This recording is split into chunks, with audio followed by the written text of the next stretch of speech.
West Ham will be looking to continue our impressive start to the 21-22 Premier League season when we welcome Crystal Palace to the London Stadium on the traditional 3 p.m. kickoff on Saturday afternoon. West Ham are currently top of the table, Matt. Top of the table, number one after 2 games with 6 points from our first 2 matches, while Crystal Palace are down in 14th, have collecting 1 point from their opening 2 fixtures of the campaign. Matt, Crystal Palace, what's your brief thoughts, mate? It's weird because I was going to say this would be our first proper test. I know we played Leicester last week, but last season it was the teams that were difficult to play, the teams that let you have possession, was the ones we seem to struggle against. I mean, even last season, the results, we did struggle against them a lot. So this is going to be a big test of where our squad is in terms of competing against the quote-unquote smaller teams. Yeah. But You I'm can confident. certainly... Yeah, absolutely. Well, I'll tell you what, listen, we normally, when we do these preview shows, we like to go, let's talk about the opposition. And we're going to talk about the opposition. However, we're going to switch it up this week because we're going to talk about West Ham. But my word, are you in for a treat this evening? So it's time to talk West Ham.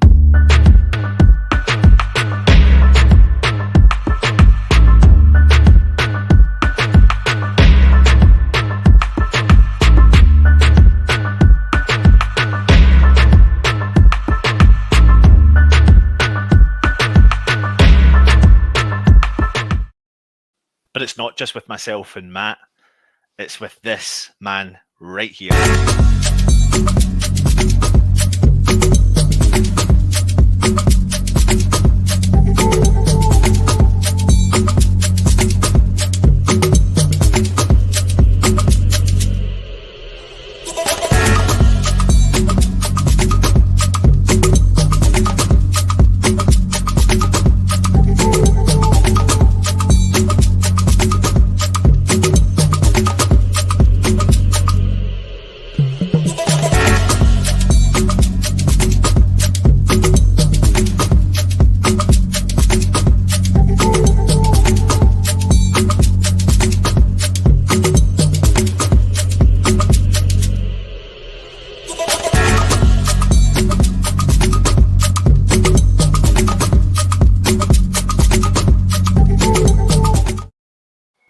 I mean, what do we say, Ray? Thank you very much for joining us this evening. How are you doing? I'm doing great, thank you. Fantastic. What did you think of that little cheeky intro for you? Top of the league. Top of the league, exactly. Yeah. Top of the league, mate. Now, listen, we're being told already that we need to get some subtitles for this show because of not just your accent, but my accent. So we'll try our best to get everyone to understand it. But Ray, listen, honestly, no word of a lie. It's an absolute pleasure to have you here with us doing the preview. So listen, Ray, over to you. First and foremost, what's your thoughts so far in this season? And, the David Moyes era? It's been actually a good... I mean, you feel as though it's not finished. It's just carried on for last year. But, I mean, they had their pre-season friendlies and everything else, and pre-seasons went so well for them. I don't think they lost a game, which is... It's not like West Ham style, but they've got a great mentality, a great attitude, good team spirit, and they've carried that on, and they've gone into the first 2 games unbelievable fashion. I mean, the performances by every one of them, they must be one of the fittest West Ham teams I've ever seen, to be fair. And in our time with John Lyle, we were a very, very fit team. We trained sometimes like the army, but we did a lot of football. And West Ham has shown that at this moment in time under David and his staff, because I mean, I don't think there's a fitter team in the park than West Ham United, and they're showing that.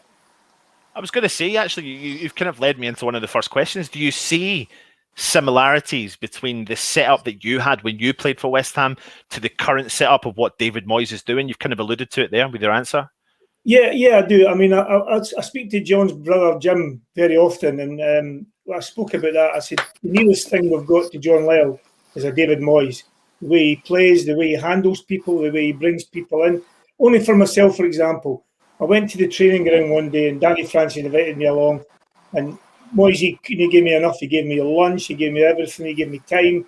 He said, stay around as long as you want, come back anytime. In fact, after tomorrow's game, win, lose or draw, come down and have a drink with you. And I felt that was fantastic. I never ever got that under Pellegrini. Different people, and I say David Moyes is the nearest we've got to John Lyall, and John Lyall was West Ham. So Moyes is turning that around, and he's got a team on the park to celebrate that so far anyway. I mean, you know, there's a lot of people, Ray, that are concerned about strength and depth, especially with a season that we've potentially got ahead of us with the Europa League, all that sort of stuff. We'll talk about that in a second. But, you know, having a thin squad, but having quality over quantity, what's your kind of opinion on that and the fact that maybe we're not so active, say, in the transfer market? Or well, I think it's. I keep turning the clock back to my day. We had 16 players when we won the league in the second division. It was the time, first or whatever. And I think it makes it easier for your team. They know they're playing, and the substitutes. They know their substitutes, and when they go on, they do the business. And a small squad, we did ever so well, and I think it's record points as well. So everybody knew their job. But yes, we do need a bigger squad. I mean, today's world is different. As I said earlier, they're fitter players. They do a lot more running. They have to have a squad nowadays. A team 11, 12, 13 players is not good enough. You need to have about 18 to 20, maybe more, and put them out and use them sparingly and use them in certain games. And to be fair, it's nice to keep a goalkeeper. It's nice to keep a back four and not to change too much. But you have to give everybody games. I mean, some of the players in our team who run their heart out every game, I mean, they need a rest, you know. They definitely need a rest. yeah, absolutely. Matt, what do you think? We know we've got the squad, but like you both said, it can work either way. We just have to hope the injuries don't affect them. If they don't, like I said, everyone knows where they're playing. And this play we had last season, the guys that were coming in off the bench were doing the job as well, and they were playing their way into the first team. So Moyes has also shown that I don't just have an 11. If you play well, you're going to play. It would just be nice to maybe get another 2 or 3 bodies in to give us a little bit more strength. I think he's trying that now. He's trying to get players, but again, you'll not get just players for the sake of getting players. He'll get players that fit in with the dressing room, fit in with the style, and sort of, without saying of being a West Ham way, because there's no West Ham way anymore. We're a new team and we're showing what it's all about. We're adjusting to the new things in the game, and honestly, there couldn't be a better man than David Moyes taking them at the helm. Ray, I mean, you know, there was obviously we're currently in the middle of this pandemic, etc., and you know, right back at the start when we were going into lockdowns and things, you know, there was this kind of topic of conversation about the revolving door was going to stop, so you weren't going to have several players leaving the club and several players coming back through the club. Do you think that's given the club the opportunity to mould these players into the men that they've become, and to build this relationship? And can you compare that to a particular team from when you were playing with West Ham in your days? Yeah, I mean, I think the bottom line is, I said, Moyes signed a new contract, right? Good luck, that's brilliant. That gives stability. But I do think that he's signed that contract knowing that he's got more responsibility, more pull on the team than the chairman and the directors and things like that. I think they're giving him more responsibility, yes. And I think they've got to talk more, which they're doing. They might disagree more, but at the end of the day, I think Moyes is getting his way about players coming to the club and players going out of the club. I think it's down to David and his staff without people saying it's the chairman and that. Listen, we've got to go off the chairman's back. We've got to go off their back. They're putting their hands in their pockets. They're supporting this club, just like the manager do the football and everybody, and the fans support us. See the other night on the telly, the Leicester game. I mean, it was fantastic to see the fans back and screaming and shouting. And some of them were staying there after the game, about an hour after the game. It was fantastic to watch. And that's what I want at West Ham. It's absolutely brilliant to see that. And plus, to win is more important, obviously. Absolutely. Listen, Ray, I mean, we've got people in, people are already asking questions, and we'll try our best, and I'm going to ask a couple of questions coming in from the chat. So if you are watching, just fire the questions in as much as you can. But also, if you are new around here, please subscribe to the channel. Please also let any West Ham fan know right now that we are talking with the legend himself, Ray Stewart. So get them involved as much as they can. Ray, people are saying here, Soufal is going to well be the next Ray Stewart. What do I think? What do you think of Vladimir Soufal, Ray? I've got to be honest, I was asked the question months ago and I said he's the best right back West Ham's had since Ray Stewart. So there's an honest opinion. No, in fairness, I think he's a wonderful player, and I've spoken through one of the directors to Soufal as well. I've spoken and I said to him, the next thing you've got to do is get on the penalties, because they're doing everything else well. Just get on the penalties and then you can follow me, I said. But no, I think he's a great player in West Ham. Hey, again, it's a great coup by boys and his staff, bringing in these two Czech guys. They're building a really, really good squad. Honestly, I don't want to see anybody go at the moment. I want to give them a couple of years together and see what we can achieve, because I'll tell you what, it could go so far. Unbelievable. Yeah, well, thanks for that question, James. The next question's coming in from Arch Barley. Amazing to see Ray. Ray, in your qualified opinion, who should be the current penalty taker? Oh, well, I'm Mark Noble. I think listen. Penalties is about scoring goals. It doesn't matter how they go in, as long as they go in. And whoever takes them, they've got to score, because it's a chance in a million. I mean, I knew myself certain penalties I had to take, and there was different pressures on them. Maybe things just to take you to the next round of the cup or whatever, things like that, and the pressure's on you. But really, you're doing it for the fans, because I tell you what, if you didn't do it, they'll slaughter you. So you do it for them, then you become a hero. You know what I mean? So I don't know. I think Ricey, he's tried it. I think there's a few that want to try it, but it's just being confident who's the job. I think Mark Noble's one of the best at the moment anyway. Yeah, absolutely. I mean, there's people in the chat saying they can't stop smiling. They're just. I don't know what your thoughts are on it, Ray. I mean, listen, you are a legend, and I've spoke to you a few times on the phone, and proper gentleman and stuff. But how do you feel about the kind of West Ham fan base in general? You know, you've obviously got this affiliation with the club. What's your kind of? I just honestly, I mean, I said to you 5 minutes ago that what I saw the other night with West Ham fans coming back to the stadium, screaming their heart out, getting a good performance for the players, and if they can respond, all they ever ask for is a player to go out and give 100%, give his all for that shirt, and West Ham fans will be happy. They're not always on about winning every week, although I want to win every week. They're happy with a great performance, and you give your lot, they'll be delighted. And I think West Ham people, they'll never change. I mean, when I went to London as a youngster, I was a jockey within 10 minutes. You know what I mean? It was unbelievable. It was unbelievable. I know how you feel. However, you know, nobody cares about me. People more care about you, Ray. So that's the big difference. But Matt, I think you've got a question, don't you? So I was just gonna how much have you enjoyed playing in this team right now? I went to the game against Leicester. I think generally that was the best atmosphere and probably the best way the teams played since we moved to the new stadium. Yeah. And how much would you have enjoyed playing in this team under Moyes? I would love to play in that team right now. I mean, they seem to play for each other. There's a great camaraderie around the place.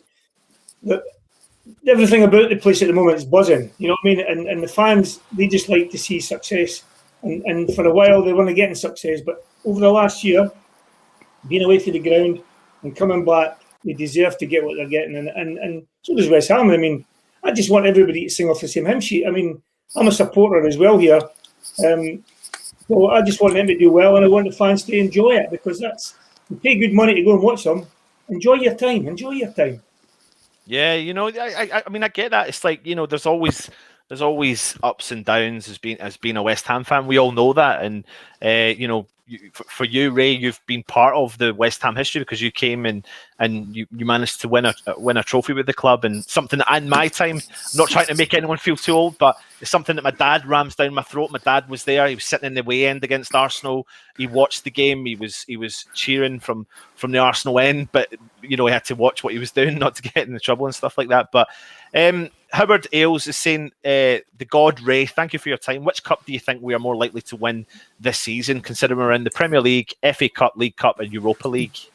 Or do you think we've got the ability to win a cup this season? Yeah, I do. I think every year we've got the ability, and I keep saying we want, like, the FA Cup's my favourite for me because that's the one we won.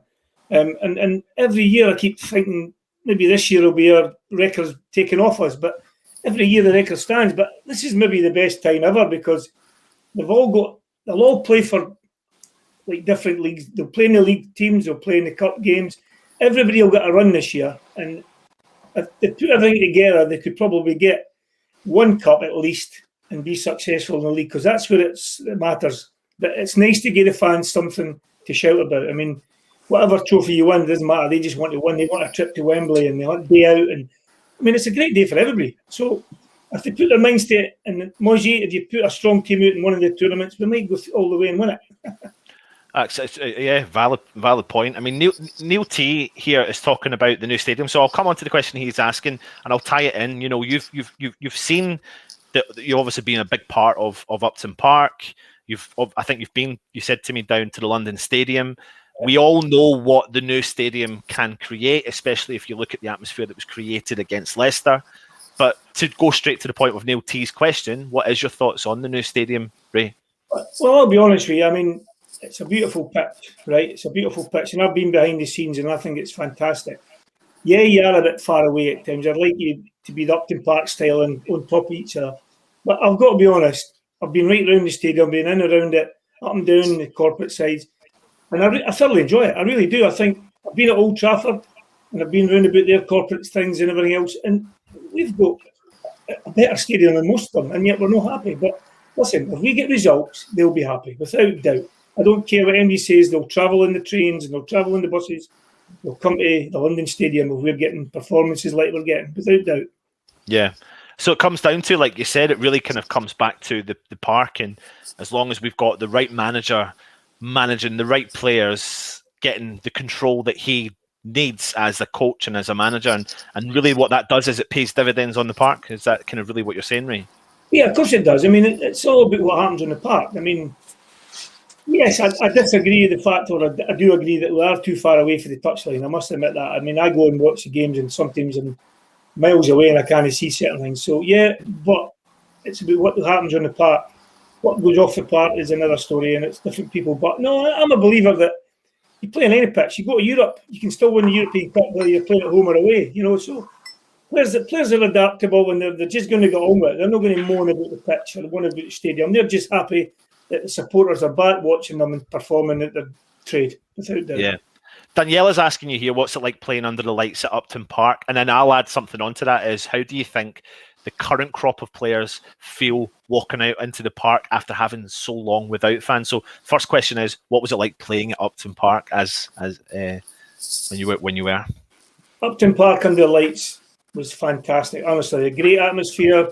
But there's always a good crowd there. You sit in the dressing room sometimes and you hear the turnstile clicking away and you think, well, a big crowd tonight, and you can hear them just roaring in and shouting, and because we were underneath the stand. There's no better feeling in Upton Park, and I mean, I never scored that many goals at Upton Park, but see, when you did score a goal, it was unbelievable feeling, unbelievable. I remember one game John was going to drop me, and he brought me back. Frank Lampard got injured, so he brought me back for a Friday night game against Cardiff. I think it was Cardiff, and she did this and this. Anyway, I think I scored one and made two, and I was never dropped after that. I can't believe it. The lights can help you. The lights can help you, without doubt. Yeah, absolutely. Park, they can't really see the crowd. They hear the crowd, but they can't see them. So, yeah, I think Upton Park was a special place. I mean, didn't matter when you went to even Old Trafford under the lights. It never had the feeling of Upton Park, without doubt. And then, you know, the kind of tailored on question onto the end of that is, how do you think the players feel? I mean, I'm trying to think of a time back when that I can remember, that you can remember, where you had to play behind the closed doors, but you had to play behind closed doors for a consecutive time. I don't think this has ever happened. Obviously, nothing like what's happened. So what do you think the players are feeling when they're coming onto the park? Especially, like you said, Ray, how would you describe it as an ex-professional footballer if you've not had fans and then bang, 60,000 are in that stadium cheering you on? Well, certainly you'll be afraid to make mistakes because they're on your back as quick as anything. So yeah, it would affect you a little bit. As I said, we've experienced it. We played one game under closed doors at Upton Park, and it was the strangest feeling in the world. And I remember even the club doctor, Dr. Brill at the time, shouting something. I can't even repeat all in the words what he said, but it was like, pass the ball to your own team. And you heard him, you looked up and you could sort of hear him. He was shouting at me, by the way. He was a Scottish doctor. And so yeah, it's very, very strange to go out there with no crowd. I mean, it's like a training pitch. It's like a training day, but everything matters. Your 3 points matter. Your cup matters. So, yeah, it must have been a strain on the players because I've only had it once in my career, that closed door game, and no, it must be hard to come back with 60,000 fans belting at you. But I tell you what, it makes you play. It must make you play. Yeah, absolutely, 100%. Better than 60,000 shouting at you than nobody, that's for sure. And it probably plays into the hands of what David Moyes is doing, though, like no mistakes, and everything that he's ramming down the throats of the players, and work extra hard because he's obviously creating that mentality in the squad. A question here from Nigel, who's our biggest fan at West Ham Network. We call him the fanboy of West Ham. He's asking you what your best non-penalty goal is for West Ham. Was it Orient in the Cup or Tottenham in the 4-1 win? I'll tell you, I scored a cracker at Brighton. It was disallowed. Honestly, Jimmy Neighbour rolled the ball back to me, God bless him. Rolled the ball back to me, and I hit it for about 30 yards, right in the top corner, and it was disallowed for offside. Jimmy was offside. He passed it to me. He cut it back, and the linesman gave him offside. Yeah. Broke my heart. No, I don't know. I don't. Every goal for me is just quality. Every goal for the team's quality. I never seen myself as a glory hunter. I just wanted to win games for the club. And then, and we got a bonus. So they say, when I looked in, I'm kind of, my dad, brought me up to be West Ham. So he always taught me a lot about the history. And, I knew quite early days about Tonka, the penalty taker. My first real penalty taker to watch in my kind of era was Julian Dix, Dixie, and then it's phenomenal having you on here. Really, it really is, right? It's a total pleasure. Garino's asking the question here: was there ever a time you took a penalty and you thought the goalie was genuinely scared of getting in the way and trying to stop it? No, I don't think. No, I think they tried to save them. I think one or two did save them, but I remember I'd done a charity day down at Ipswich. Paul Cooper. Remember, he was one who was saving a lot of penalties at the time, and I was scoring a lot of penalties at the time, and it was for charity, and 10 penalties I had to take against them. Anyway, I scored 7, and I hit the post twice, and I put the other one over the bar because I said there's no way he's going to save it. So I gave it my attitude that no way the goalie's saving them. I'd seen a miss. So I put the last one over the bar just so he couldn't get it. I didn't mean to put it over the bar, man. You just wanted to give him a chance. That's right. So that's the way that was me. I was just about me scoring. Always about me scoring. And the thing is, remember in the League Cup final, Bonjo, he scored that goal, and Bonjo, never any puff. And time I was playing with him, did he see anything? The boys just left it to me. And I remember Bonjo coming up and saying, Tonka, you're right to take this.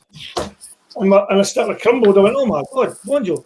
And I said, of course I am. Left it to me, and that's history after that, isn't it? Yeah, absolutely. When you look at your career stats, I think there was 6 non-penalty goals you scored, and then there was, I think, in your whole career you missed at West Ham. You missed 5 penalties. I'm giving you all the stats here, but 2 you actually rebounded back into the park. So we saw Antonio himself stepping up to the penalty against Newcastle, missing it. Mr. Soucek slotted in. Is there something in that by being the first player to the ball if there's a miss? Am I reading too much into that, or no? You should be alert. You should always be alert. You should always think you might miss, you might come back off the post, might come back off the goalkeeper. Yeah, you've got to be alert. But when I took my penalties, most of the boys are standing halfway line. So, so that was it's strange. It's a strange situation because they're all willing to score, but anything can happen, and nobody matters. It doesn't matter how if it's a rebound that goes in, as long as you get the opportunity to score, because that's an opportunity missed if you don't score it, 100%, yeah, 100%. Matt, any kind of current questions before we keep moving on? I was going to say, what's your opinion on Antonio? A guy that essentially for a long period of time Andrich played right back himself. Well, I mean, I didn't know he played right back top until I read it scorer. the other day. Yeah, but you know something? I've never been a lover of Antonio when I was watching last year and the year before, right? And honestly, he's grown on me. He looks fitter. He looks a better player. He's very, very strong. He's always been very strong. He was very strong in the wing and everything else. But he was just never. I don't know. I don't want to say a bad thing, but he has grown on me now, and I think he's different class now. I'm not saying world class, but what a player! I would hate to play against him. That's for sure. He's definitely a tower of strength, and he's confident, and he's very confident in his own ability. He knows what he's good at, and I tell you what, he knows where the net is. That's for sure. Absolutely, yeah, he does. Was there anyone in back when you were playing, Ray, at West Ham that you could do that? Could switch up play? Could play? For yourself? Could you even jump up front if you needed to? Did you have that in your locker? I don't know if you ever knew this, but I think I played nearly every position at West Ham. I even played in the goal at Queen's Park Rangers, so I played places. Played most places. I don't think. I think when John would just ask you to do a job for the team. You know what I mean? There was nothing worse than John would come to me against Swansea, Leighton James or something like that. He would say, "Man, mark him." But when we've got the ball, you've got to play. And I'm thinking, it was very hard. And you try to do things and you come off the pitch thinking, we've won the game, which is great, but you didn't feel as though you've done anything. And yet all the players are saying, well done, pat you in the back because you've done a job, you've stopped him playing and we've done a job and you maybe created the chance for us to score a winning goal or something. So there's hundreds of ways to look at it. And if every player can contribute something in the pitch, then we'll get a winner, without doubt. Yeah, absolutely. I mean, when it comes to I know we're speaking a lot about the season and comparing it back to then. Do you think there's traditional methods that David Moyes is bringing to the game? I've watched a couple of his training sessions, Ray, and I do think there's an element of, he's trying to be kind of modern in some of the all the numbers they get, all the stats they get. I don't know what it was like when you were playing, but do you think there's an element of traditional mindset in what Moyes is creating at West Ham? Well, I think it is. I mean, he's a very, very organised guy, and he's kept his head down. He's got on with the job concerned. He's built, as I said, he's built a squad of players. He's built a squad of staff. He's got everybody singing off his hymn sheet at this moment in time, and that's respect. And that's the biggest thing I can say about David Moyes. He demands respect. You know what I mean? He earns the respect, and he respects you. So it's a bit of both. And I think he's building some war zone, that's for sure. He's building a war zone in there that everybody that comes in there is going to have to battle to get anything out of it. That's for sure. Yeah. Well, when I look at, like, say, for example, if you look at the starting lineup of the 1980 Cup final, Ray, and you've got Devonshire, Allen, Brooken, Pike, and then you think about the current midfield and the setup. So you've got the Stonewall midfield of Souček and Rice, and then you've got a mixture of Benrahma and Bowen kind of crossing over, mixing it all up, doing a little bit of the same. One question is, what's your current thoughts on our kind of midfield area at West Ham, in particular Souček and Rice? And then, go for it. No, I think total quality. I mean, you build a team through the backbone of the team, and it's centre halves, midfield, and a good forward, and they've certainly got that in the team. Definitely, they've got a fantastic two centre halves. I know they're bringing in another one possibly, but two centre halves who are quality. The two fullbacks are different class, and the two midfield, Rice and Souček, different class. Honestly, they play for each other. One goes forward, one sits back. Then you've got the dynamos of you get Benrahma, you get Bowen, and you get Fornals, who's just never stopped running. And then you get the strength of Mickey up front. I mean, it's some team. I mean, it's like a spear, and they just come at you from all angles. Yeah, they really do, don't they? I mean, I think Fornals... I would hate to play against them, honestly. I would hate to play against them. I mean, Fornals, for me personally, Ray, he's kind of like gone under the radar as such because he's playing alongside Rice, Souček. Antonio goes and gets the goals. Fornals doesn't chip in so much with goals. However, his game is becoming a little bit more like that. But he's got this grit, this determination, this to get stuck in. And he doesn't, like you said, it doesn't stop. His energy is 100 miles an hour, and sometimes you feel like he dictates the play from He does. going. He does very much so. You know what I like about him? He plays with a smile on his face. Oh, he He's loves it. always smiling, and I'm telling you what, by that you get the best out of people. I mean, I noticed Bowen does that as well. He plays with a smile on his face as well. So Yeah, I think it's important. They've got a great.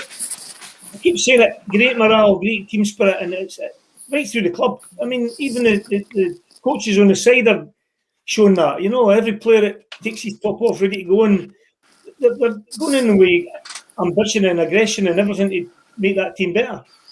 Yeah, 100%. Matt, anything you want to add to that? I'm blown away, but no.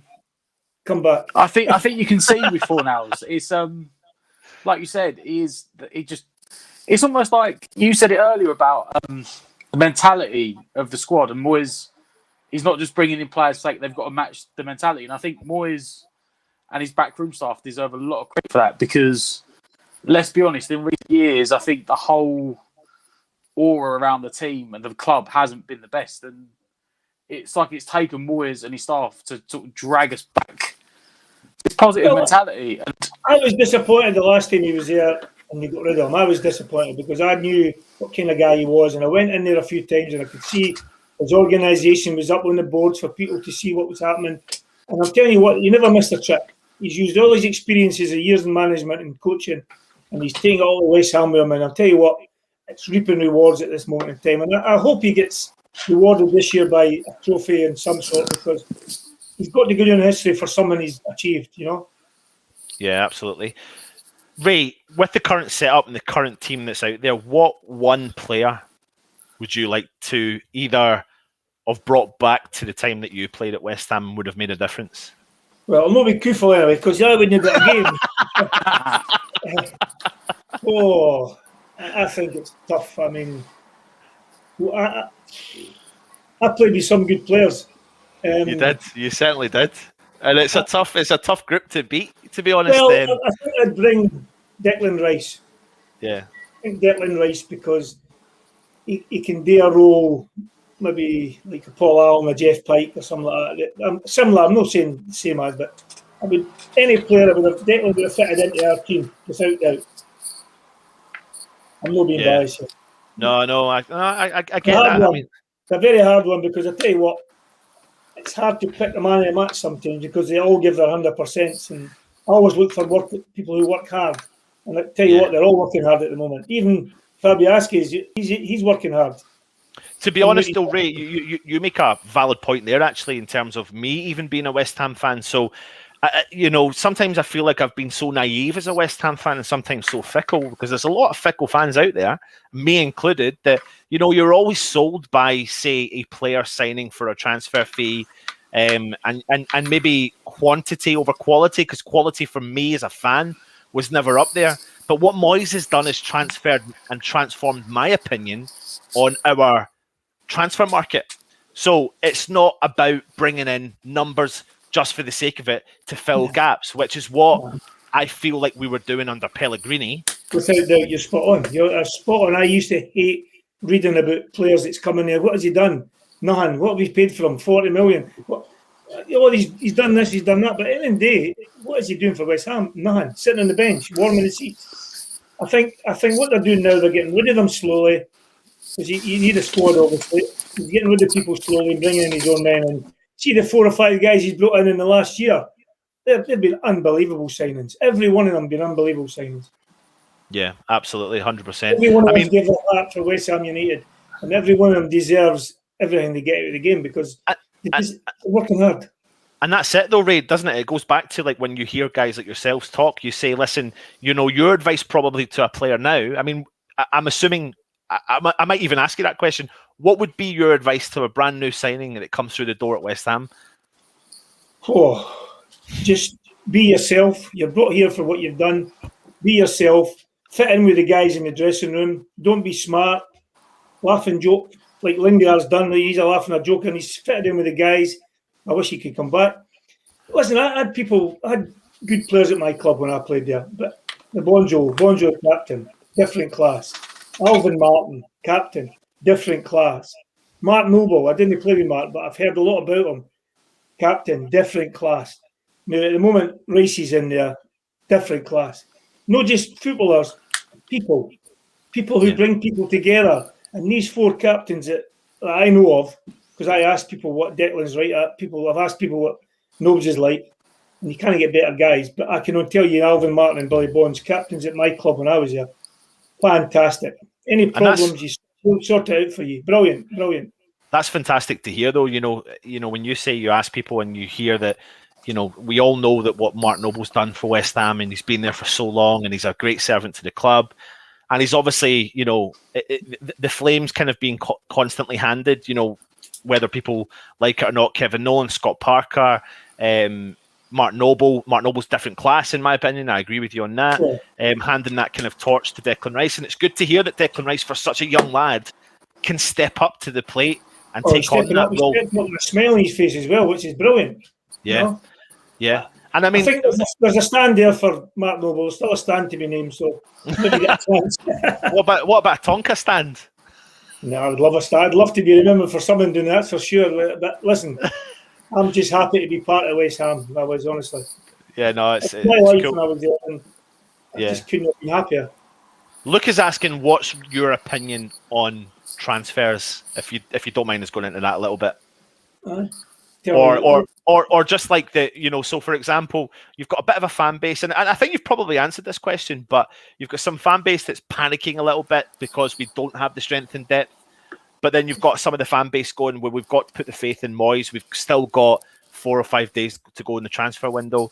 Ray, back in the day, I want to ask you, was there a thing of rumours kicking about that, or was it just straight to the point? A club's interested in you, go and talk to them. No one else will know about it. You signed for the club. It was out on the newspaper or whatever the next day. Well, I can only talk about myself. I mean, John's not here to talk about it, obviously, but I had the opportunity to go to Newcastle United, an opportunity to go to Glasgow Celtic, and just wee things that happened. And to be fair, Davy Hay was the manager of Celtic, and Wally McFall was the manager of Newcastle at the time. And John said to me, "Go and speak to them," because John knew that I would have stayed where I was, and he was just doing a manager's thing. But I wouldn't go. I just said, no, I don't want to go and talk to him. I'm happy here, and this is my life. And if you don't want me, then I'll speak to them. But he said, no, we want you. So that was it. Closed, door shut. I just wanted to play for West Ham United. Might have got a few bob, obviously, but it isn't really about that. You just want to go to work every day and enjoy the surroundings that you're in and work with people that you like. And honestly, football for me in my time was fantastic. Great time. I mean, it annoys me sometimes that you hear, like Harry Kane, for example. I'm probably saying the wrong thing, but he was, for weeks and weeks and weeks, nobody came out and said he's happy to stay here. They wanted everything to keep moving on for the fans and buzz and the newspapers. He came out and he said he's staying here for the rest of the season or whatever. He should have done that long ago. Yeah. He should have done that. If he was going to stay, he obviously thought about going, without doubt, but I think the best thing he done was say, I'm not moving anywhere. I'm staying at Tottenham Hotspur, and everything's under the... there's Ronaldo today. I mean, what he's done in that, I mean, that's brilliant how he's done that. He knew before he left where he was going. He did, didn't he? Yeah. So, if you got him for 20 million, Moji would love him. He did. He actually talked about him in his press conference today. He said if he ever fancies a couple of years in London, then he knows where to pick up the phone to. Ray, when it comes to, you mentioned a player earlier on, Jesse Lingard, what an impact this young lad had on the West Ham side. First question is, what's your thoughts on Lingard when he came to West Ham? Second one is, would you like to see him come back? And third one is, do you think he will come back? Well, I loved him when he came here. I thought he was a great addition to the dressing room. It showed it when he played. He played with a smile on his face. The lads loved him. They built a band around him and everything else. You saw that. I would love him to come back here. I'd love him to come back. And I tell you what, Ronaldo going there now, or meant to be going there, he's further down the pecking order. He might just say, hey, I want to come back. And his England chances are, if he stays at Man United, he's not going to play many games. So his England chances will diminish. If he comes to West Ham United, his England chances might soar again. So I think his choice is, I would say, come to West Ham United. I would say to him, you loved it here, you had a great time here, the fans loved you, the players loved you. Why not? Why not throw your hat in the ring and say, I'm going to go there? Yeah. I wouldn't sit on the bench and just be part of Man United. I would want to play every week, and West Ham United is better. And you do feel, though, don't you? Like, you know, I can get the vibe from you that you think he's a good player, you think he's a good fit for West Ham, obviously, after what he's done at the club. But you do think he's got a strong possibility of making something of himself at West Ham, not just signing for a club. You know, he's been there, he's done that, he's wore a T-shirt on his loan spell, but he's got an opportunity to come in and really grow his stature at West Ham and become something for the future, doesn't he? Without doubt. I mean, just playing for West Ham United is a big thing, but to get an England call-up as well, I mean, that's what his aim is to play for his club and to play for his country. And to come to West Ham United, he'll certainly achieve that, I would think. Are there any players that made such an impact back when you were playing at West Ham that you remember coming in and just instantly took to the whole setup and anyone that comes to mind? Well, Francois van der Elst, when he came for Anderlecht, and brought him in, and I thought he was a great player. Great football. My dad loved him. Great footballer. Dribbles with the ball, and his language isn't great, but he spoke reasonable English. But obviously, me being a jock, it was difficult. But I got really friendly with Francois, and I thought he was a great player. He made a good impact. Yeah. Other than that, I can't. Wasn't that many players came? I don't think when I was there. There was the ranks. Stuart Pearson, he was a great addition. I mean, I know he was injury prone at times, but Pancho, he was a fantastic player. A good team spirit, everything around him. Although the fans might think that, but honestly, behind the scenes and everything he'd done, he certainly gave you every experience he could give you. You know what I mean? Absolutely. Peter is asking Ray, what was the biggest difference from going from St Mirren to West Ham? No, I never played for St Mirren. Oh, what? St. John? No, you ended Dundee United, but you ended your career at St Johnstone, didn't you? That was when I went up there to coach and play, but I was never That's fit when I went there. Yeah, so Peter, you got that one wrong. Peter, you got that one wrong. I'm right. He did, didn't he? I just read off the screen there. I didn't know the reasons for that, Bob. Come on. So, yeah, what was the big difference, really, from Dundee United coming to West Ham? I don't know if there's a... Well, what I will say, I'm not saying the big difference I found it for Dundee United to West Ham. The difference I found was playing for West Ham and playing for Scotland. There was up 5 gears playing for Scotland at the time. You had the Dalgliches and the Souness's and all them people. So I never found the pressure coming from Dundee United to West Ham. I just felt I had to prove my worth. I had to prove that I was somebody of something, because some stature, because I was the most expensive teenager at the time, and I just wanted to prove everybody right that I was going to be a success. And it was so difficult. So I never felt the pressure of having to just go. I just wanted to do it for me being a Scotsman, because at that time a lot of Scots guys came down to England and they failed, went back up the road. I wanted to come and I wanted to be successful, and I was. So that motivated me. It was nothing about failure or finding it tough. I stepped in the mark, and I mean, John Lyle said to me, when the lads ask you where you play, just say you play utility player. You play at the back, you play up midfield, you play here. And I thought, and to be fair, I used that word utility, and the next thing I find myself in the midfield, and then I find myself at centre half. So he was talking me into it. But I think all the time I played it, where I loved, my best position was centre half. I loved that. Although I kicked off at right back, centre half was, I felt I really enjoyed the game there. I could play up, back, left, right. I was just in control at centre half. Obviously, I couldn't keep that role because Alvin and Bonzo, they were better than I was, but I could fill in. So just on that question then about the centre halves, what do you think about the current situation with West Ham? We know Moyes is interested in bringing a centre half into the club because he's constantly said he wants to work with 4.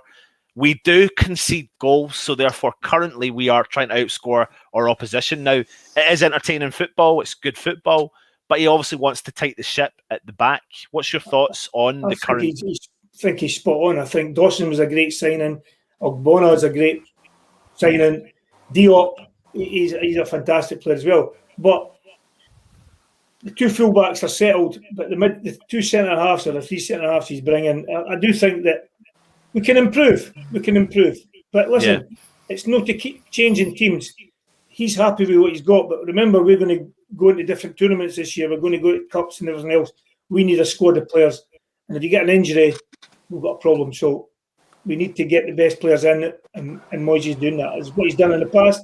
If he can bring in the guy and he's as good as the other 5 we've had, then what a team we're going to have. Yep. Listen, Peter's in there correcting himself. Of course it was Dundee United. F knows where St Mirren came from. Blame my age. Laugh out loud. Howard's going to ask a question, and I'm going to kind of quickly touch on tomorrow's game, get your result, and then Ray, we've taken up a lot of your night. I don't want to keep you on all night at all. So he's asking, do you have any regrets in your professional career? No, I've enjoyed every minute. Love it. I've got sent off 3 times in my career, so I suppose the sending offs are tarnished me a little bit. But no, I've no regrets. I enjoyed every minute of it, and I put everything I had into it, and I got rewarded. So yeah, the only regret I could probably say I had was when I got injured, and it was never recovered from it. So at 28-year-old, I had to retire really. Although I felt bad, I was never the same. So you were never the same player again. Getting injury was my biggest problem. Yeah, but I loved every minute of being involved with West Ham United. Every minute. When it comes to the game tomorrow, then, so West Ham have played 2 games. We've won the 2 games. We've scored 8 goals. Players are firing on all cylinders. They all look buzzing. They're all up for it.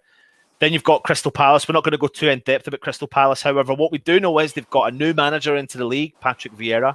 They've signed quite a lot of players because, Matt, how many players did they release back at the early end of 13? 14 players.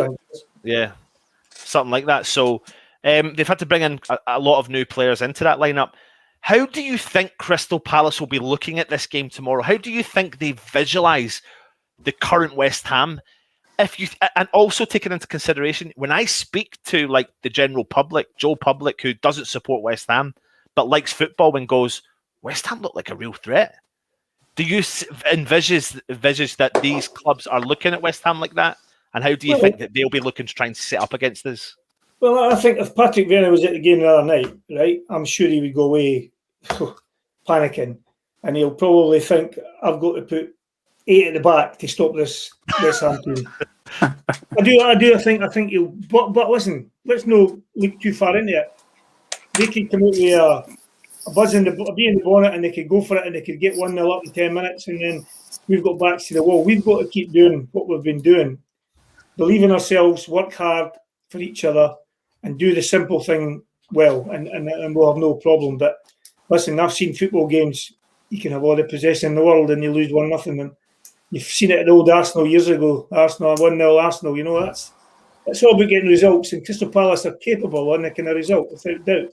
So I'm sure David and his staff will know. Allow them to go out second-handed. They'll go out with their positive minds, and hopefully we can get the result we need. Because wouldn't it be great to get another 3 points and be a wee bit further up? International break coming up, we could be in a good position. Absolutely. Matt? He's blown away again. Yeah. I was going to talk on the fact that they have made a lot of changes, but the Brentford game last week, they did play really well. The way they're going at the moment is reminiscent for us of when Pellegrini came in. Like, they may have not spent the budget that we spent, but Vieira has come in, and he is sort of trying to transform their team. They're no longer, especially from watching the Brentford game last week, they're not sitting back anymore.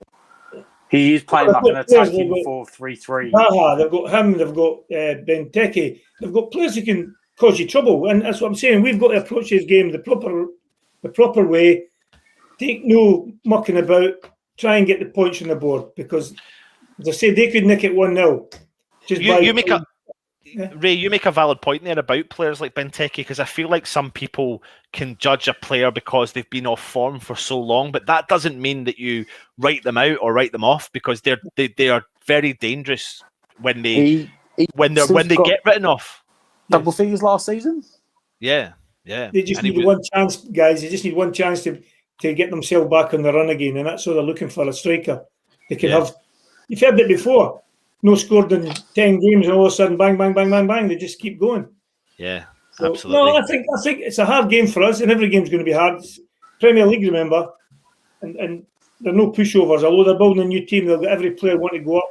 They'll be coming into saying, let's knock them off the top of the league. They're coming here buzzing. Let's show them that we can do that. And listen, West Ham, if they do what they've been doing, they've got every right to win the game without any problems. But I've been in the game a long time, and anything can happen. One mistake can cause you dearly. So their attitude's got to be right. Their attitude's got to be right.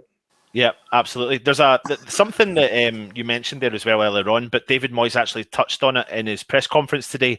He talks about on consistency. The plan is to keep winning and get a level of consistency. Last year, we showed the best level of consistency we've shown for a long time at the club. I think we're up there in 2021. We've started the season well. The challenge is to keep that going as long as we can.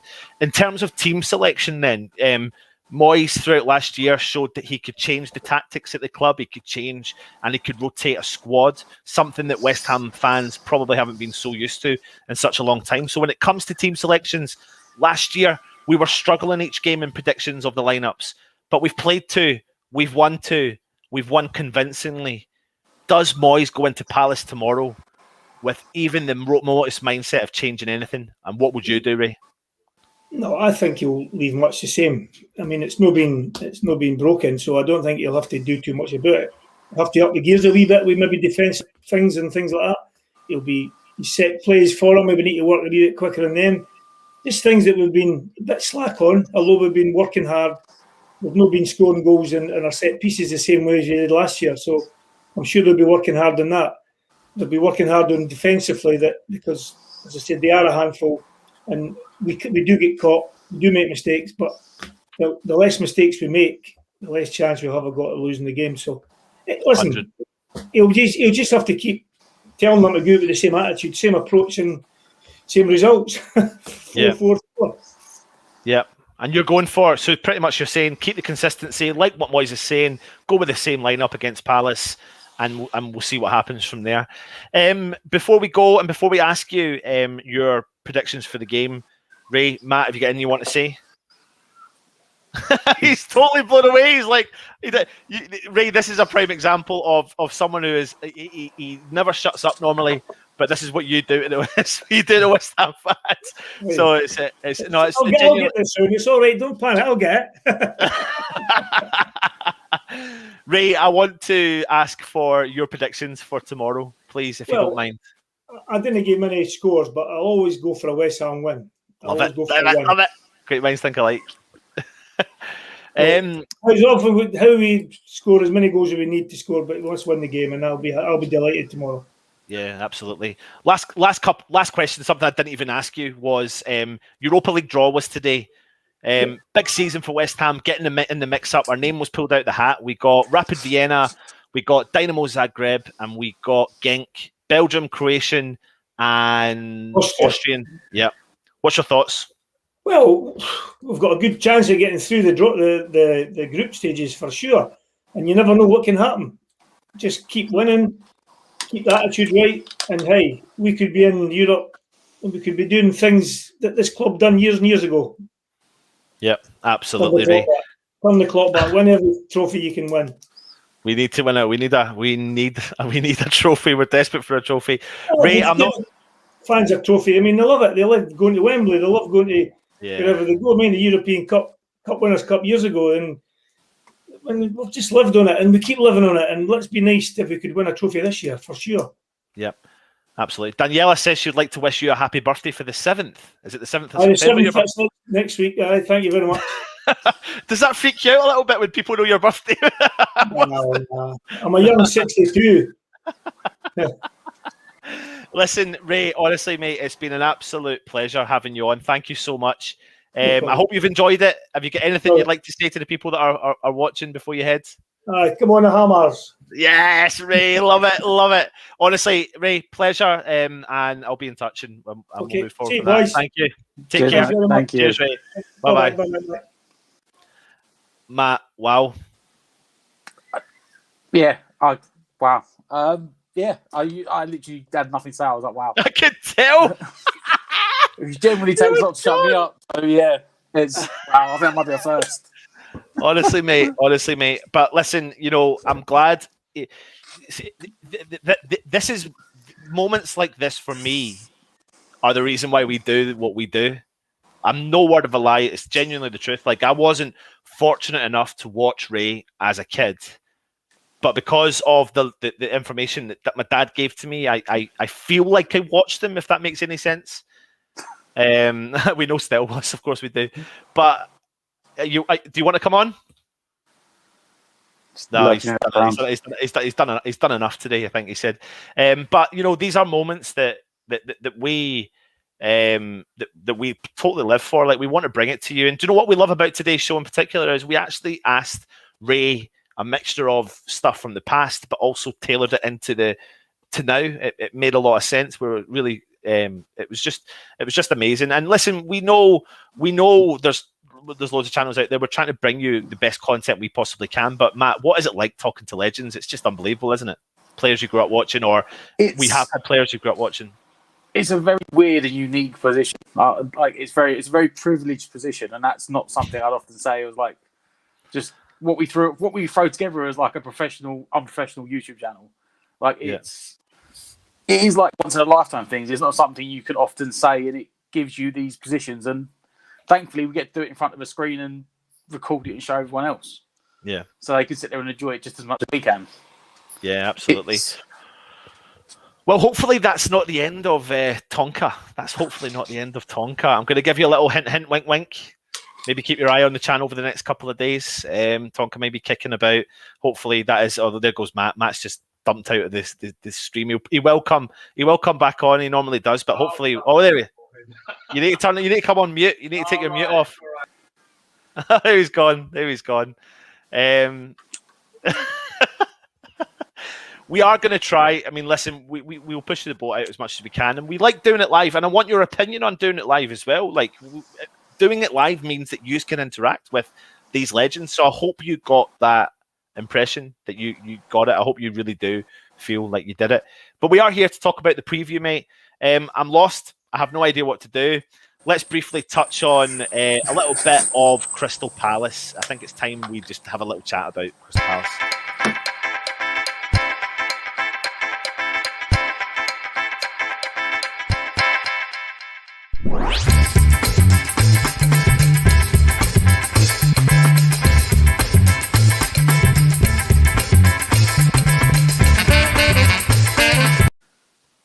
And then obviously let's take a look at some of the stats and everything you need to know about the game or the history between the two clubs.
So, a couple of interesting stats in there, but let's take a look lastly at the last time we played each other and what happened.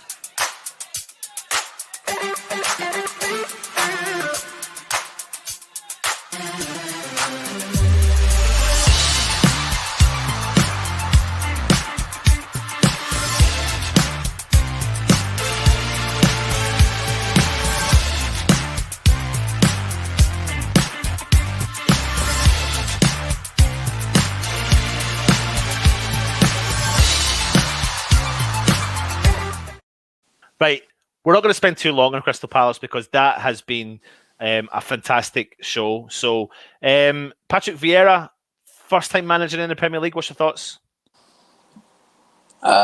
It's weird. He has had mixed success abroad, but to be fair to Palace, they've really backed him to hill. Like for them, shall I say, they haven't spent masses of money, but he's spent probably about 50 mil. Yep. Which for them, considering is a lot of money. He shipped out a lot of deadwood, and for them it was a struggle. They're going to struggle this year. They're very light on the deck. they let go, I think, upwards of 13 players. Yep. Only renewed, I think, 3 of them. Benteke was one of them. They've got a new centre-back partnership. They lost basically all their centre-backs in the summer. They've brought in... I'm going to butcher this guy's name. Is it Guihi? Yep. Who had a fantastic season in the Championship last year for Swansea. Mm-hmm. They brought him in for about 20 million from Chelsea. Yep. They brought in Anderson from Lyon, who's basically that is now their centre-back partnership. They've brought in... I think they've let Scott Dan, Mamadou Sakho, and Gary Cahill all go. They've let 3 centre-backs with a combined age of like 100 go. And they've brought in these 2 guys that Anderson, I think, 25, Guihi's about 20.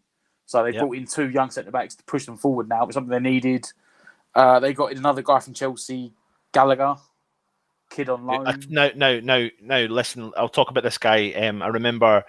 I think he was on loan at West Brom last season. Yes. And he looked like he looks like a proper baller, to be honest. So I think that's a great sign. And in actual fact, I remember watching him thinking to myself, "Oh, who's that guy? Because if West Brom go down, could we do something with him?" To find out he was a Chelsea player on loan at West Brom, and he's done the same thing at Palace. So I think he's got potential to be a threat. And I'm going to stitch you up now because they brought another signing in and I didn't do a picture for it. Matt, it's fine. It's cool. Carry on. Michael Alessi from Reading. And what they did was very similar to what they'd done last season in the fact that he is an attacking midfielder, a bit like Eze. And he lit up the Championship last year for Reading. And they've smartly brought him in. Again, he cost about 10 million, I think they paid for him.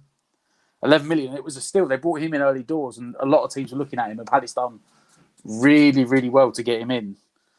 But they lost a lot of players. Like, I'm just looking at this list here of players. And as I mentioned, the centre-backs, Van Aanholt went to Turkey. Townsend, actually, very surprisingly, went to Everton. Everton, yeah. And I say surprisingly because you know that I watch you would have a lot of the Premier League in general. So guys sitting in the chat just go, West Ham, they're not bothered. Townsend actually came out on TalkSport at the start of the summer when the season finished and said, my contract's up at Palace. However, I have a contract on the table from the club, but they won't sanction it until the new manager comes in. Yeah. Because they want the new manager to go over who they want. But for all intents and purposes, the deal's done. They want me, I want to stay. And then he ended up going to Everton. Yeah. So what does that... And he's actually played. He started last weekend for Everton. So I don't know what that says about Vieira. Maybe he thinks he's too old. Maybe he wants fresh young legs in. They looked very good. And they were very dominant against Brentford. It's weird. If you go on their first 2 games, it was chalk and cheese. Yeah. They got absolutely battered against Chelsea. But to be fair, they are now the reigning European champions. And the difference between the 2 teams and their abilities was drastic. And you were thinking, oh no, is this... You know, people always say, oh, be careful what you wish for. Like when we lost Allardyce. People were saying that when Hodgson left, like, well, be careful what you wish for now. You're not going to have that guaranteed Premier League football anymore. You know, you could flop out. And after that first game, I think people were panicking, maybe neutrals. But they drew against Brentford last week and they were by far the better team on the pitch. Keeping the same sort of 4-3-3, but playing more attacking. I did have last week's team up in front of me. So they actually started Anton and Guihi as their starting centre-backs. Conor Gallagher started as like the number 10 with Kuarte and McCarthy in midfield behind him. Yep. And they had Zaha and Schluck either side of Benteke, who came off Jul Nayu, who again is a fantastic player in himself. They've got Mateta, the centre forward, who they brought in on loan, and they've made that permanent. He's like probably should be the number 1, but at the moment he's number 2 behind Benteke, who's a handful. They let about 3 keepers go in the summer, all very old, a bit like the situation we're in. But they brought Jack Butland last January to cover that, so they were happy with that. It's early doors and it's a new reign for them. It's a whole new thing. A bit like Moyes for us. Moyes come in and has slowly but surely changed the ethos of the club. He's tried to change the way we play, the way we do things on and off the pitch. Yep. Vieira is coming in and is very much doing that for Palace. It's just, will he get the chance? And the name now, was it Frank de Boer, I believe? Yeah. Came in a few years back and tried the exact same thing. Yep. He wasn't back to the extent with the money, and he got given 4 games. He got 4 games. They didn't score a goal. They lost all 4 games. And is that when Hodgson came in? Yep. I think that is. And they went back to this old boring football. And the fans, you know what? The Palace fans had enough of it. Newcastle, I think, statistically played the worst football last season. And Palace weren't far behind them. They generally don't play very. We've seen it against them. That's why I said we struggle against them, because they generally if they get that one goal in front, you're knackered. They will have everyone behind the ball. Whereas Vieira's trying to make them a more attacking team. Can I just stop you for a second? I spoke to Matt today, actually physically spoke to him on the phone, and he said to me, I don't have a great knowledge of Crystal Palace. There's your reason why we bring Stato on the show. He's just spent 10 minutes solid telling you about Crystal Palace, how they set up, what Vieira does, all the players, the history about the players. He knows everything. This is why he is called Stato. Go and check him out on Twitter. What is your name? Your Twitter handle? @Welcome Matt, is it? No, it's Stato Matt now, I think. Is it Stato Matt now? Yeah, love it. Oh, yeah, he loves it. He's a secret Palace fan. He's a secret bloody I didn't know as much, but when you said we didn't have one on, I was like, I will go and have a look and have a little bit. Yeah, I thought I'd put a bit of effort. No, it's cool, man. It's good. It's good effort, mate. It was good effort. That's where we got to. So as I said to you though, I still think we'll win. I think that may play into our hands more. I think we would be more frustrated if they sat back. Yep. We showed against Leicester that we can do it in the second half last week, but they were a man down, literally trying to play long balls to Vardy, which was never going to work. No. Unless you go over, if you went over beyond the defenders for him to run in, but making headers, no. If they'd done that with Benteke will win headers. Just going back to not the game we won, but I think the first game at London Stadium, we drew 1-1. Yeah. And I think, was it the first half when Benteke just absolutely bullied us? Yeah. Will Vieira go for that? I don't know. But I'm confident that if they go play more attacking football, we'll play into our hands and we'll win quite comfortably. And we'll win. Yeah. If you are new around here and you haven't subscribed, please subscribe to the channel. We hit 8,000 subscribers a day ago, and I think we're already up to 8,000, nearly 8,100. So if you are new around here, please go and click that button. And we're on a race. I'm trying to say to Stell and the guys that we can hit 10K before the end of this year. So that's my plan. Get us up to 10K subscribers, and we'll keep providing you with the most fantastic content, I think. I mean, I don't even know if you're in the background. What number show is this today? Is this number 3? Three shows you've had? No, 4, I think, if you include the My Hammers 11 that's been put on.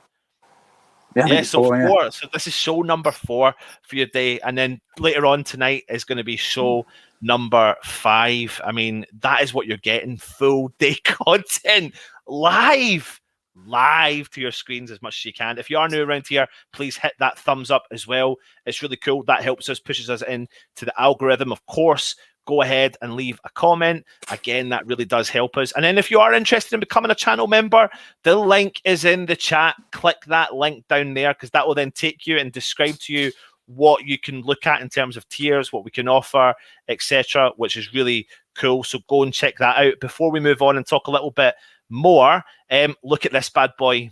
Look at this bad boy, Matt. I can see you're licking your lips, mate.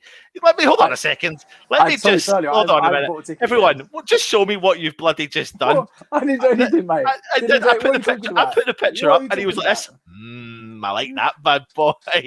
So Matt is the prime example of the perfect customer who buys raffle tickets for this company. Because what the guy did say to me was, what you see is regular similar names popping up. And because once they win once, they just want to chase that win again. Now, Matt has chased that win again and won again. And he's won 4 prizes. It's great. I'm delighted for you. I'm a bit annoyed that you've never donated anything to me. But anyway, I mean, I did try. But anyway, look at this bad boy.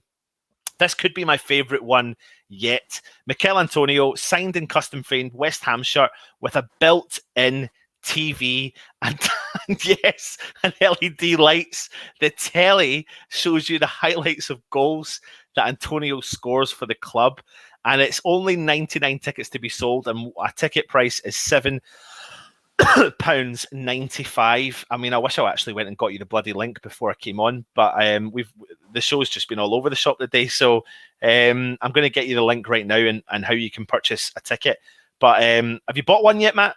I haven't, but it's early days. Now tell me, come on, let's be brutally honest. How many are you going to buy? £7 though. It's a £7. You what? Yeah, I'll buy 2. I'll probably. It's a great prize though. I mean, if you keep buying them, mate, you can open up a memorabilia shop soon.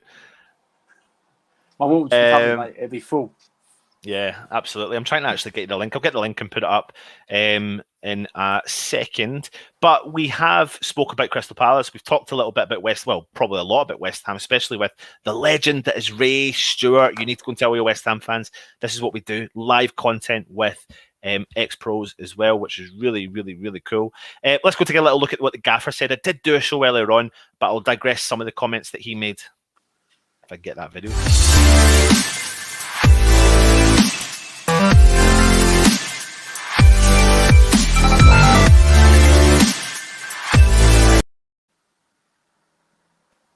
So, Mr. David Moyes was a busy man today, so let's go and take a look and see what he says.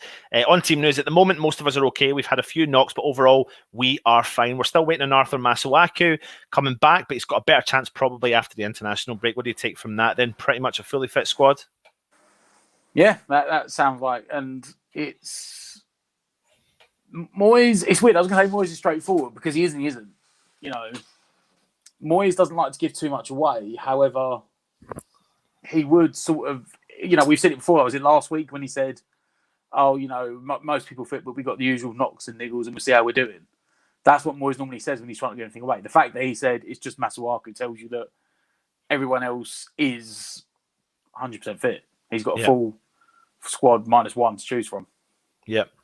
Well, let's move on because there's quite a few bits to get through. So he's talking about the team's start for the season. I've been really pleased with the results and performances have been good. At Newcastle, we did a lot of things, and I thought we played really well against Leicester. An excellent team. I'm pleased that we scored goals and had to win games. And if we do that, a bit of style, then that is good. He goes on to talk about Antonio. As I said the other day, I really hope it goes on to break the record by 30 or 40 goals. He really kind of hones in here on the goals scored and conceded. I don't want to have concede 2 goals and score 4 goals every game, but I think the team's getting better defensively. I hope that we can have a good defense structure because to win, you have to have a strong defense. The best teams have a good defense, and we have to try and get that in place. Does that lead into then, we'll touch briefly on it. The rumours are that Zuma is going to be announced in the next couple of hours, or it will roll over to tomorrow morning. Potentially could be at the stadium getting introduced to the fans. Which it looks like he is going to be a hammer. I don't think he'll be introduced to the fans. I think they'll announce it. Yeah. I think I was reading into it. I think we might not even see him until another 2 weeks. Yeah. Is it that? But because we've got the international break. International break, and he's been selected for France. Yeah. And he's in France. I don't know if he is double jabbed. Yeah. So if he came back from France, he'd have to isolate for 10 days if he's not double jabbed. They're on the amber list. So it wouldn't be worth it. It's another body that was definitely needed. And I think it's something Moyes touched on. I think he spoke about him during his preview, didn't he? Yeah. And I know there's been twists and turns, and you know what? I don't know who watches the TV. I don't watch TV these days, but I don't know if anyone watches the soaps and operas and all that. But why bother watching anything when you can just watch West Ham on Twitter? It's the biggest soap opera going. It's on, it's off, it's on, it's off, it's on, it's off. Or you could watch the West Ham Network. And you can watch us talk about it being on and off and on and off and on and off instead. Because look, we've always professed we're not ITKs. Yeah, no, we're not. We bring you news. I mean, you guys sit there in the chat. And Still wants to be. This has happened. This has happened. This has happened. And I think I did it last night. In the space of about half an hour, I gave you all about the people that I know are reliable, and they gave you 4 different opinions. At the end of it, it was like, it's back on. Yeah. Yeah. Everyone was all over the shop, weren't they? Listen, no, I don't want to be, but we all know you want to be. If you want to be my lover. That is it. He's just a wannabe. He's never going to get wannabe diva. Just a wannabe. Look at him smirking away in the background there. He's buzzing with life. He just loves being popular, doesn't he? He's just a lunker. Anyway, let's move on. Name your starting 11.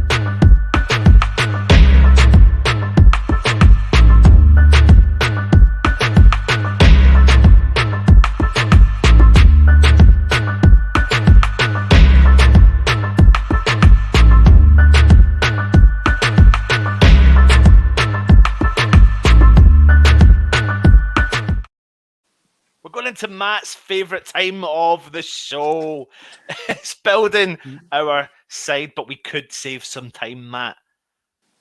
We could save some time. I'll be honest. Are we going with a starting lineup? The same starting lineup? Yeah, I was going to say we can't like save these, can we? Well, we can, because look, Matt, you ready for this? Here's one I made earlier. Last week. Yeah, it is. It is. You know what? We'll do the old Blue Peter style. Here's one I made earlier because it is. Yeah. And we've said, you know what? I'll make the same statement I made last week. I come there last week and I said, I guarantee, like, they pretty much could change the background and the logo and keep the exact same 11 and subs in the same order, and they did. And I guarantee they could probably do the same thing again. You know, I don't think there'll be any changes at all. If he did, what do you think about this? Neil T saying I'd bring Diop in for Dawson, otherwise unchanged. I don't think he will. I said that last week. I said that last week against Jamie Vardy, and he didn't do it. Yeah, no, I don't see it. And if he's not going to do it against Jamie Vardy, who's the pacey centre forward, I don't think he's going to do it against Benteke, who's a big lump. Yeah. I said last week the only change could have been the goalkeeper, but I don't think he will. I think we've seen it with every time we brought a player in. We can go back to Jesse Lingard. Well, no, Jesse Lingard was the exception because we didn't have anyone to play. Yeah. But if we go back to, who am I thinking of? Bowen. Bowen came in and he got given a long time to bed in, didn't he? It was like almost 4 games before he started. Yeah. Look, I do this every time we come on. I said I should screenshotted that. I saw a picture from one of the West Ham social media accounts on Twitter, and they put up like how many games we've got coming up. And is it like September to October or something? It's like absolutely mental. We play once like every 4 days. Yep. Because of the first set of group stage games for the Europa League. Yep. And the Carabao Cup. We play like 5 games in I think 23 days. Yep. Something silly. So I don't think Areola will come in. I don't think Diop will come in. I think you'll probably see at the moment that will be the Premier League starting 11, barring any injuries. Yep. And from the bench, Moyes will try and make a second string. Yep. With the bench of some of the kids, and that will have to play in Europe and the Carabao and the Europa League, or he may even try and play a lot of the players Europa League and Premier League. He may try and mix it up and keep key players in. So that we've still got like a recognised strongish 11. But for tomorrow, the team picks itself. Yep, it certainly does. I think everyone in the chat is agreeing with us also. Now, listen, for anyone that's asking, we were not toying with the idea of not potentially doing a match day live. However, I'm not going to be at the game tomorrow. I'm not travelling anymore. I'm saving my trip. I think I'm going to come down for the Man United game, which is on the Sunday, the 18th, the Sunday, 19th, around that. I can't remember. Like, yeah. So it just gives me a little bit more time to plan. So I'll be conducting a match day live tomorrow. I take it. I seen the Bowen for England. I don't know if we're doing a midnight show, we may as well keep that one for that.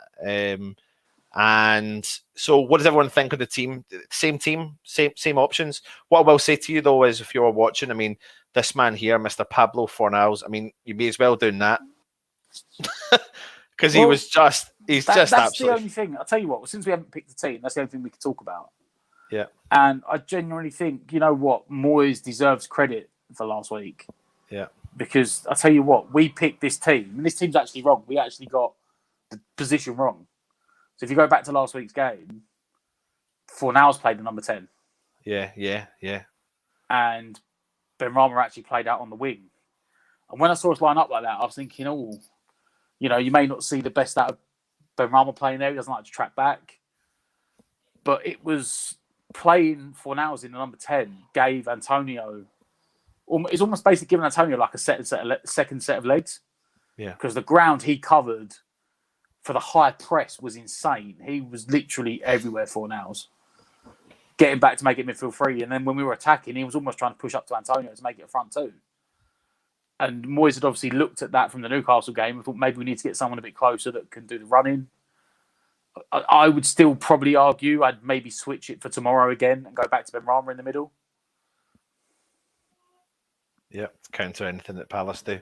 Listen, we've kept you on for so long. Before we do go, I am going to ask you all to do me one favour if you are watching the show. I want you all to please click that subscribe button if you are new around here. I want you all to tell as many West Ham fans as you possibly do know that we have had the legend that is Ray Stewart on the show doing a preview. So if you've got the option to click that share button, please do, because it really does let people know. And also, you know, when you've got a legend on, we want to hear people do that, get on as well. Now, it gets us to that interesting time, Matt, that interesting time of the show that we love. So if you are watching, put your predictions in the chat just now and we'll go through some of them.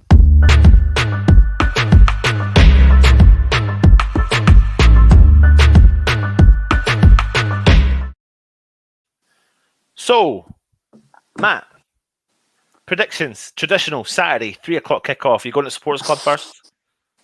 Of course, yeah. I'll probably be there about 12:30. See, I'm kind of annoyed that I'm not coming. The train that I was going to get would have got me in. The trains have all been messed up since COVID, so I kind of missed the whole arriving at 7 o'clock in the morning. But I'm hoping that I can maybe resolve that problem. And you would have been the first call. Come and meet me. Let's go for a couple of drinks. And you always turn up, unlike Still does. So you're going to go to the Supporters Club. If anyone's interested, go to the Supporters Club website. They can join, become a member, or you can pay on the door. Please be respectful when you do go to the Supporters Club. It's a great place with a great family vibe about it as well. Bit of music. We've got loads of plans coming up for the near future as well. But anyway, Matt's predictions. Traditional Saturday, 3 o'clock kickoff. I feel like I'm kind of... It's weird. I feel like I should have shoehorn myself into a prediction because I'm slightly convinced, and I'd have to go back. I'm sure some of the chat's over I'm wrong. I'm sure the last 2 weeks I've predicted Desmond. Yep. And then we've gone and scored 4 goals. So I'm kind of thinking, do I have to say it again just to make sure we win? But actually, no, honestly, I'm just going to say it 3-0. 3-0? 3-0. Confident? I don't think Palace will have enough, especially based on the way we played last week. I'm going to go with 3-2. I just think we'll concede. I don't have the faith that we don't concede. I've always said that about West Ham. I'm confident. I'm buzzing about what we've got. I think right now, I mean, Moyes has addressed it in his press conference, mate. You know, we shouldn't go into every single game conceding, but we do go into a lot of games conceding. We did go through a spell last season where we didn't concede, but when after that spell of 6 or 7 games, we then suddenly bang hit an option when we did start to concede. So I'll stick with the 3-2. John McCarthy saying 6-1. Arch Barley, hold that thought, Matt, and we'll come back to it. Arch Barley saying 2-1. Howard Ailes is saying 5-0. Stephen Irons Fornells is getting better and better now. Caught up for Spain again. Love it. Did you see the Spain announcement? I thought that was fantastic. WHUFC 4-0 West Ham. GP 3-1 West Ham. Steve Hill 3-1 West Ham. Neil T 3-0. Freshfielder 2-1. Skizzle Base 3-0. Danny Jackson 4-0 Hammers. Antonio's on fire and Bowen is due a goal. Comfortable but will concede from Debenham Dave 3-1. Steve Irons 4-0. David Anderson 2-0 West Ham. Benny Suchek. Luke Smith 9-1 or 0-0. Not sure. Change that to 8-1 from Freshfielder. Glenn Marshall another 4 goals. Stephen Galloway 3-0. Lee Vassallo 2-0 West Ham. Let's have it. Clean sheet. Lee, what are we, mate? Please let me know what we are. Lee, Noom, what's the Hammers thinking of the score tomorrow? That's what we're just asking. Get yours in. Go Desmond, drink lager, on watch along. Come on, Matt. We let in 3 in our last 2, to be fair. Matt, how many times did they say Palace? The Palace. We will score each time. Go Desmonds for the rest of the season, Matt. Lee Noam, 3-1 Mighty Hammers. English Yardie, 2-1 West Ham. Remember, we must respect our opponents. We must strengthen our defensive areas. Gary, good to see you, mate. Clive, even and all, sorry for being late, but it's Friday. I'll get going. I'll be going to the game tomorrow. 3-1 Benrahma Brace. Good to see you, Clive.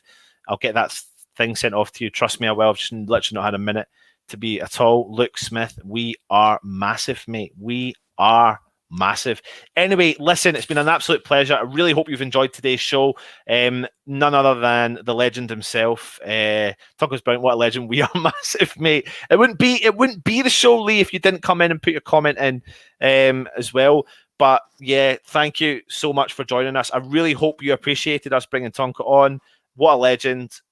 You know, from my understanding, I don't know if I'm right or wrong here. I don't know if any other one else has had him on. I don't know if this is his first time making a YouTube appearance. I don't know, but either way, it's great to have him on and give his thoughts and opinions. Matt, what Palace player do you fear the most? Zaha he is to us what Grealish was to Villa. He is the talisman. Oh, look at that face. He is the talisman. I'm trying to think. I was going to say Benrahma. Benrahma was not at that level. Like, he's not at that importance level yet. He's like our version of what Payet was. You know, if they're not playing well, he will try and drag them through. He didn't have a very good time against Soufal last season, so hopefully Soufal's in good. Soufal's like season like a form on fire. So Soufal's got some big pockets, mate, and he's ready to put some change in it. So I think we've got an opportunity. It's always Matt, him when he's on the pitch. It is. Matt, can you do me a favour? Can you change your prediction, please? Desmond. Right, cool. That's it. Got it out of our system. That's what we need. What player should they fear the most? If he's given the number 10, Benrahma. If you give him time and space, if you don't mark him, especially like we saw on the counter, he will punish teams. Yeah. And he's now getting that confidence in himself. He's making the right decisions. He's getting the goals and assists. Yep, absolutely. Townsend has gone to Everton, Clive, just for your reference, because they've got rid of quite a lot of the players. Thank God. Yep. Anyway, thank you very much for joining us. Subscribe, like, comment, and we'll see you on the late show. And come on, you Ayers. Come on, you Ayers. Oh my word. A bit tired. Oh, look at this fish fielder. Phew, it's official. Nice one, Stato. Good man. Thanks for joining us. Good to see you. Like I said, if you're new around here, subscribe, but take it easy and I'll see you in a couple of hours. Come on, you Irons.